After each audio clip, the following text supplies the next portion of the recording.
भगवान शिव से जुड़े ये 5 रहस्य अधिकतर लोगों को ये बात पता नहीं है। यदि आप शिव जी का सच्चा भक्त हैं तो इसे जरूर सुने। इस वीडियो में पूरी जानकारी दी गई है। इस वीडियो को पूरा देखें ताकि आपको पूरी जानकारी मिल सके। चलिए अब शुरू करते हैं। शिवरात्रि पर भगवान शिव पार्वती की शादी हुई थी, इसलिए इस पर्व को भगवान की विवाह वर्षगांठ के रूप में मनाया जाता है। भगवान शिव से जुड़ी कई ऐसी बातें हैं जिनके बारे में आप नहीं जानते होंगे। इन कहानियों में कई रहस्य छिपे हुए हैं। आइए जानते हैं।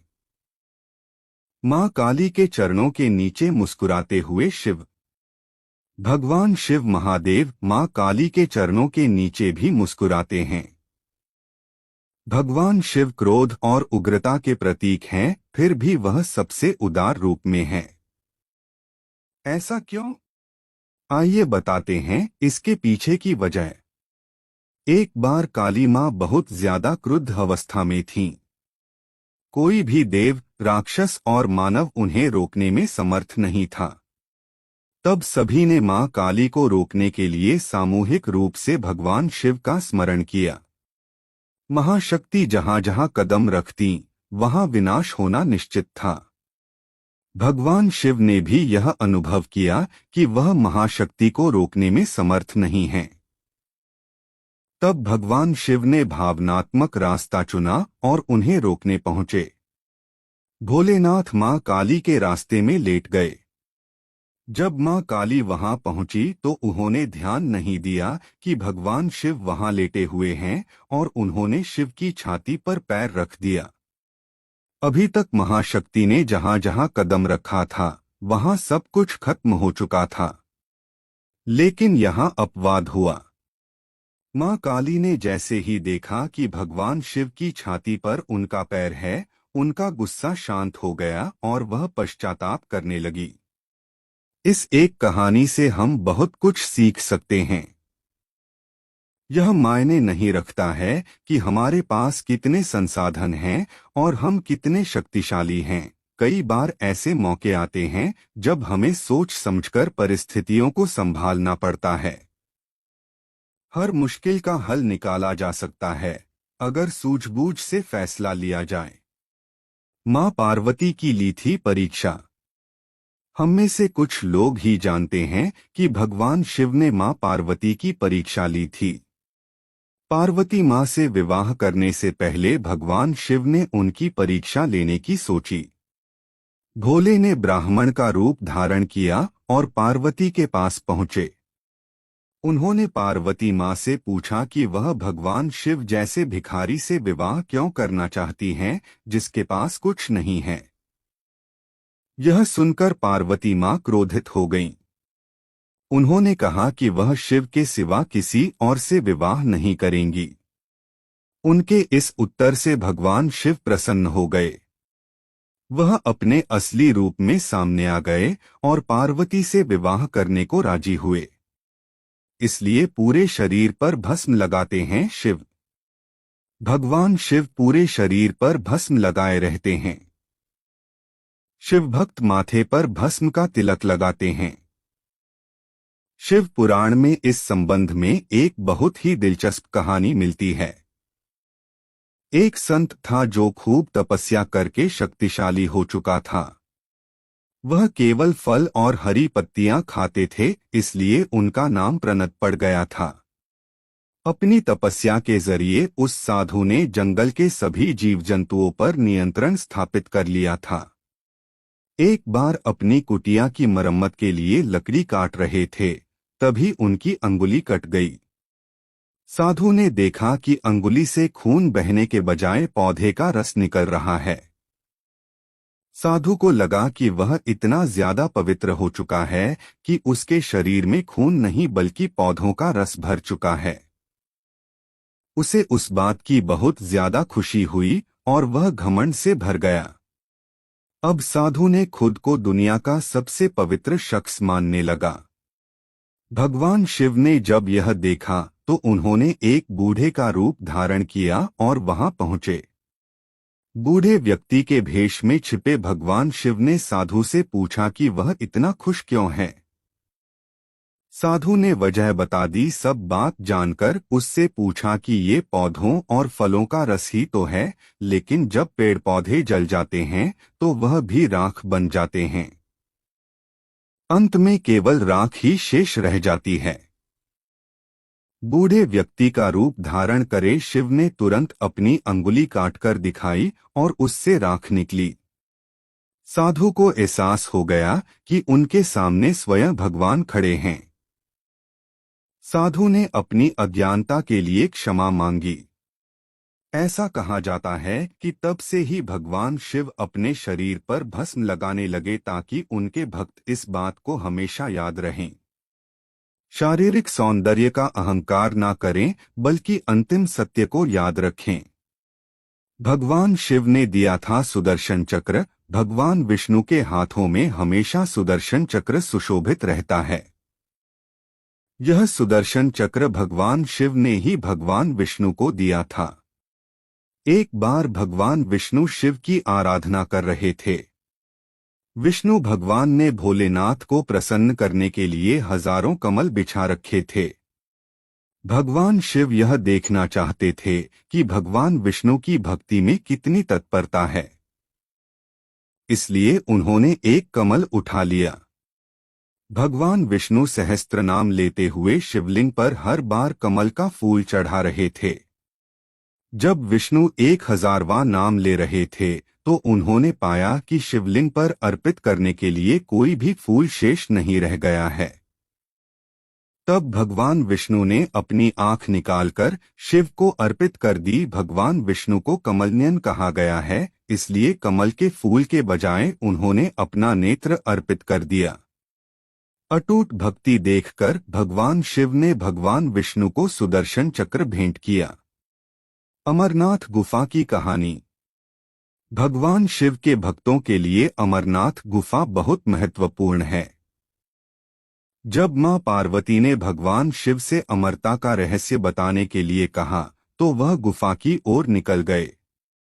गुफा जाने के रास्ते में उन्होंने कई कार्य किए, इसीलिए गुफा जाने का पूरा रास्ता चमत्कारिक माना जाता है। अमर कथा के रहस्य बताने के क्रम में भगवान ने अपने पुत्र, वाहन आदि को निर्जन स्थानों पर छोड़ दिया। ये सभी स्थल तीर्थस्थल बन गए। पौराणिक कथाओं के मुताबिक भगवान शिव गुफा तक पहलगाम से होते हुए पहुंचे थे। भगवान शिव के साथ छुपे रहस्य जिसे दुनिया आज तक नहीं जानती। आदिनाथ भगवान शिव को शंकर, महादेव, भोलेनाथ और देवाधिदेव कहते हैं। आओ जानते हैं उनके बारे में अनसुलझे और छुपे हुए 7 रहस्य। 1. कितनी थीं शिव की पत्नियां? यह रहस्य की बात है कि भगवान शंकर का विवाह सर्वप्रथम प्रजापति दक्ष की पुत्री सती से हुआ। फिर जब वे यज्ञकुंड में कूदकर भस्म हो गईं, तब उन्होंने दूसरा जन्म लिया और हिमवान की पुत्री पार्वती कहलाईं। कहते हैं कि गंगा, काली और उमा भी शिव की पत्नियां थीं। 2. कितने हैं शिव के पुत्र? भगवान शिव ने पार्वती से विवाह करने के बाद कार्तिकेय नाम का एक पुत्र प्राप्त किया। गणेश तो माता पार्वती के उपटन से बने थे। सुकेश नामक एक अनाथ बालक को उन्होंने पाला था। जलंधर शिव के तेज से उत्पन्न हुआ था। अयप्पा शिव और मोहिनी के संयोग से जन्मे थे। भूमा उनके ललाट के पसीने की बूंद से जन्मे थे। अंधक और खुजा नामक 2 पुत्र और थे जिसके बारे में ज्यादा उल्लेख नहीं मिलता है। 3. शिव के कितने शिष्य? शिव के प्रमुख 7 शिष्य हैं जिन्हें प्रारंभिक सप्तऋषि माना गया है। इन ऋषियों ने ही शिव के ज्ञान को संपूर्ण धरती पर प्रचारित किया, जिसके चलते भिन्न भिन्न धर्म और संस्कृतियों की उत्पत्ति हुई। शिव ने ही गुरु और शिष्य परंपरा की शुरुआत की थी। शिव के शिष्य हैं बृहस्पति, विशालाक्ष, शुक्र, सहस्राक्ष, महेंद्र, प्राचेतस, मनु, भरद्वाज। इसके अलावा 8वें गौरशिरस मुनि भी थे। शिव के शिष्यों में वशिष्ठ और अगस्त्य मुनि का नाम भी लिया जाता है। 4. क्या शिव ही बुद्ध थे? बौद्ध साहित्य के मर्मज्ञ अंतर्राष्ट्रीय ख्याति प्राप्त विद्वान प्रोफेसर उपासक का मानना है कि शंकर ने ही बुद्ध के रूप में जन्म लिया था। उन्होंने पाली ग्रंथों में वर्णित 27 बुद्धों का उल्लेख करते हुए बताया कि इनमें बुद्ध के 3 नाम अति प्राचीन हैं, तरणंकर, शरणंकर और मेघंकर। 5. क्या शिव और शंकर एक ही हैं? कुछ पुराणों के अनुसार भगवान शंकर को शिव इसलिए कहते हैं कि वे निराकार शिव के समान हैं। निराकार शिव को शिवलिंग के रूप में पूजा जाता है। कई लोग शिव और शंकर को एक ही सत्ता के 2 नाम बताते हैं। असल में दोनों की प्रतिमाएं अलग अलग आकृति की हैं। शंकर को हमेशा तपस्वी रूप में दिखाया जाता है। कई जगह तो शंकर को शिवलिंग का ध्यान करते हुए दिखाया गया है। अत शिव और शंकर 2 अलग अलग सत्ताएं हैं। माना जाता है कि महेश, नंदी और महाकाल भगवान शंकर के द्वारपाल हैं। रुद्र देवता शंकर की पंचायत के सदस्य हैं। 6. हर काल में शिव।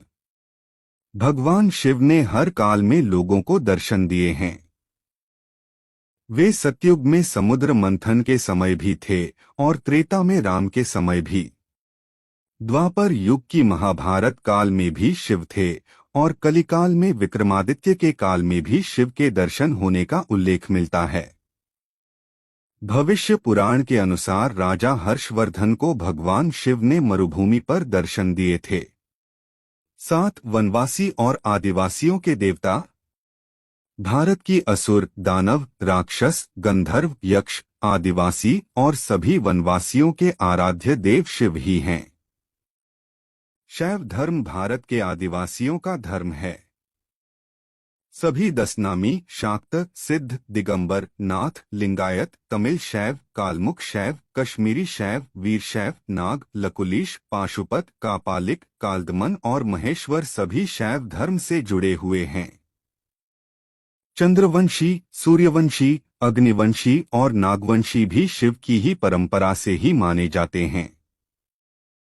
इस वीडियो को पूरा देखें, आपसे कुछ जरूरी चीजें छूट न जाए। और इस वीडियो में आगे बढ़ने से पहले अभी चैनल को सब्सक्राइब करें। चलिए अब आगे बढ़ते हैं। भगवान शिव के रोचक तथ्य। भगवान शिव के कोई माता पिता नहीं है। कथक, भरतनाट्यम करते वक्त भगवान शिव की जो मूर्ति रखी जाती है उसे नटराज कहते हैं। किसी भी देवी देवता की टूटी हुई मूर्ति की पूजा नहीं होती। हम शिवरात्रि इसलिए मनाते हैं क्योंकि इस दिन शंकर पार्वती का विवाह हुआ था। भगवान शिव को कई नामों से जाना जाता है। बाबा भोलेनाथ, देवों के देव महादेव, भगवान शिव शंकर, महादेव, कैलाशपति आदि। भगवान शिव के जीवन की कहानी जितनी सरल है उतनी ही अद्भुत तथा रोमांचक भी है।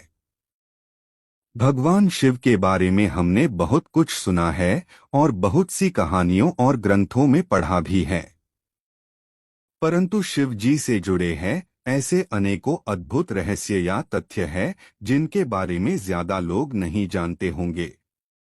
जैसे कि भगवान शिव का स्वरूप बाकी देवताओं से अलग क्यों है, वे क्यों अपने शरीर पर भस्म लगाते हैं।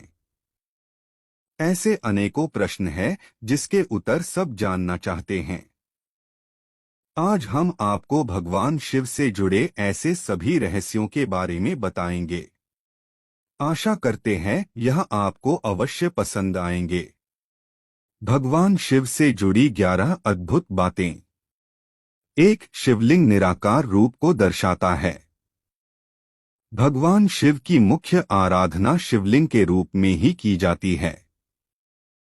क्या आप जानते हैं कि देवी देवताओं की खंडित मूर्ति की कभी पूजा नहीं की जाती, उन्हें विसर्जित कर दिया जाता है। लेकिन शिवलिंग कितना भी टूटा हो, खंडित हो, फिर भी शिवलिंग की पूजा की जाती है। इसलिए भोलेनाथ का हर शिवलिंग उनके निराकार रूप को दर्शाता है। 2. शिवलिंग की पूजा। शिवलिंग पर बेलपत्र तो लगभग सभी चढ़ाते हैं। सभी जानते हैं बेलपत्र के बिना भगवान शिव की पूजा पूर्ण नहीं होती। लेकिन इसके लिए भी एक खास सावधानी बरतनी पड़ती है कि बिना जल के बेलपत्र नहीं चढ़ाया जा सकता। बेलपत्र हमेशा जल के साथ चढ़ाते हैं। 3. शिवलिंग की पूजा में शंख निषेध। शिवलिंग की पूजा में शंख का प्रयोग नहीं होता और न ही शिवलिंग पर कभी भी शंख से जल चढ़ाया जाता है, क्योंकि भगवान शिव ने अपने त्रिशूल से शंखचूड़ को भस्म कर दिया था और शंखचूड़ की हड्डियों से ही शंख बना था। 4. भगवान शिव की जटाओं में गंगा। हिंदू धर्म में गंगा नदी को सबसे पवित्र माना गया है। गंगा नदी शिवजी की जटाओं से बहती है। परंतु ऐसा क्यों है? देवी गंगा को जब धरती पर उतारने का विचार आया तो एक समस्या उत्पन्न हो गई। मां गंगा का वेग इतना अधिक था जिसे भरी विनाश हो सकता था। तब सभी देवी देवताओं ने भगवान शिव को मनाया कि वे पहले गंगा को अपनी स्टाओं में बांध लें, फिर अलग अलग दिशाओं से धीरे धीरे उन्हें धरती पर उतारें। इसी कारण से मां गंगा शिव की जटाओं में रहती है। शिव जी का गंगा को धारण करना यह दर्शाता है कि शिव न केवल संहार करते हैं अपितु पृथ्वी का कल्याण भी करते हैं। 5. मस्तक पर चंद्रमा। भगवान शिव की जटाओं में रहने का वरदान चंद्रमा को मिला हुआ है, जिसके बारे में कहा जाता है महाराजा दक्ष ने चंद्रमा को श्राप दिया और इस श्राप से बचने के लिए चंद्रमा ने भगवान शिव की आराधना की, जिसे भगवान शिव काफी प्रसन्न हुए और उन्होंने चंद्रमा के प्राणों की रक्षा की। साथ ही चंद्रमा को अपने सिर पर धारण कर लिया। इसके अलावा सिर पर विराजित अर्धचंद्र भगवान शिव के मन को शांत रखते हैं। 6. महाकाल के कंठ में सर्प। भगवान शिव की प्रतिमा को गौर से देखे तो उनके गले में हर समय लिपटे रहने वाले सर्प पर ध्यान जाता है और अक्सर आपके दिमाग में सवाल उठते हैं कि क्यों शिवजी के गले में हमेशा सर्प लिपटा रहता है। बता दें कि शिव के गले में हर समय लिपटे रहने वाले नाग कोई और नहीं बल्कि नागराज वासुकी हैं। वासुकी नाग ऋषि कश्यप के दूसरे पुत्र है। यह शेषनाग के बाद नागों का दूसरा बड़ा राजा है। कहा जाता है कि नागलोक के राजा वासुकी शिव के परम भक्त थे। इसी कारण उन्हें भगवान शिव के गले में सुशोभित होने का अवसर मिला है। इसके अलावा इसका एक अर्थ भी है। सर्प एक ऐसा जीव है जो पूर्णतया संहारक प्रवृत्ति का है। यदि सर्प किसी मनुष्य को काट ले तो मनुष्य का अंत निश्चित है। ऐसे भयानक जीव को भगवान ने अपने कंठ में धारण किया हुआ है। इसका अर्थ है कि महादेव ने अज्ञान अथवा अंधकार को अपने नियंत्रण में किया हुआ है और सर्प जैसा हिंसक जीव भी उनके अधीन है। 7. शिव का त्रिशूल। भगवान शिव के दो मुख्य अस्त्र है, एक धनुष और दूसरा त्रिशूल। त्रिशूल के 3 शूल 3 गुणों का प्रतिनिधित्व करते हैं, सत्वगुण, रजगुण और तमगुण। इन तीनों गुणों में सामंजस्य रहे, इसी कारण इन्हें भगवान शिव ने त्रिशूल में धारण कर रखा है। 8. भगवान शिव का डमरू। शिव नृत्य के दौरान अपनी आध्यात्मिक ऊर्जा को प्रसारित करने के लिए डमरू का उपयोग करते हैं। ऐसे ही ब्रह्मांड में संगीत का प्रसार करने के लिए महादेव ने नृत्य करते हुए 14 बार डमरू बजाया था, जिससे माहेश्वर सूत्र यानी संस्कृत व्याकरण का आधार प्रकट हुआ था और इस ध्वनि से संगीत के छंद, ताल आदि का जन्म हुआ। भगवान शिव के डमरू से ही ओम ओम की आध्यात्मिक ध्वनि पैदा हुई, जो सभी जीवित वस्तुओं में मौजूद है और ब्रह्मांडीय ऊर्जा का एक स्रोत है। 9. शिव का तांडव। महादेव के तांडव के बारे में तो सबने सुना है, यह विश्वभर में प्रसिद्ध है। तांडव शब्द सुनते ही भगवान शिव के रुद्र रूप का दृश्य सामने आ जाता है। परंतु क्या आप जानते हैं कि शिव के तांडव के दो रूप हैं? एक रौद्र तांडव जो शिव के प्रलयकारी क्रोध का प्रतीक है, दूसरा आनंद प्रदान करने वाला आनंद तांडव है। रौद्र तांडव करने वाले शिव रुद्र कहे जाते हैं और आनंद तांडव करने वाले शिव नटराज शिव के नाम से प्रसिद्ध हैं। इसलिए कथक, भरतनाट्यम आदि नृत्य करते वक्त भगवान शिव की नटराज मूर्ति रखी जाती है। शास्त्रों के अनुसार आनंद तांडव से सृष्टि अस्तित्व में आती है और रुद्र तांडव में सृष्टि का विलय हो जाता है। 10 शरीर पर भस्म। भगवान शिव से जुड़ी प्रत्येक बात संपूर्ण मानव जाति के लिए एक ज्ञान का संदेश है। उनके शरीर पर भस्म लगाना के पीछे भी एक गहरा अर्थ है जो हर एक मनुष्य को जानना चाहिए। इसका अर्थ है कि जब मानव जीवन समाप्त हो जाता है और देह नष्ट हो जाती है तो अंत में केवल राख ही तो रह जाती है। यह भस्म ही जीवन का सत्य है।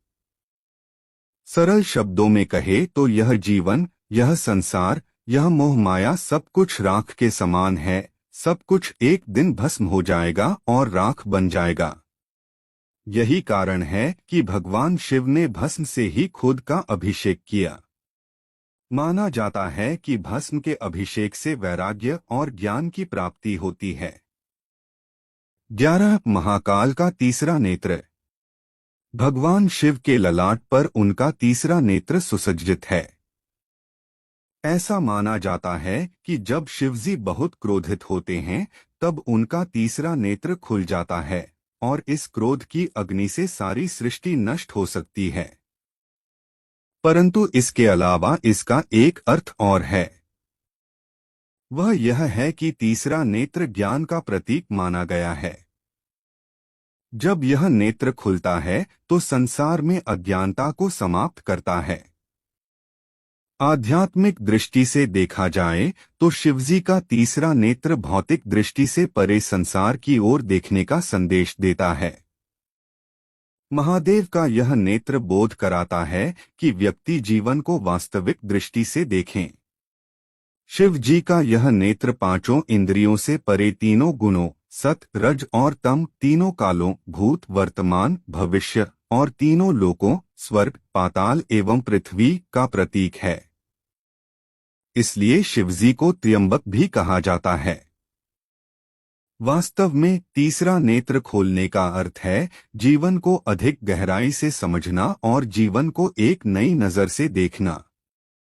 संसार में प्रत्येक व्यक्ति को तीसरी आंख खोलने की अर्थात आध्यात्मिक ज्ञान प्राप्त करने की आवश्यकता है, जिससे जीवन को सफल तथा सार्थक बनाया जा सके।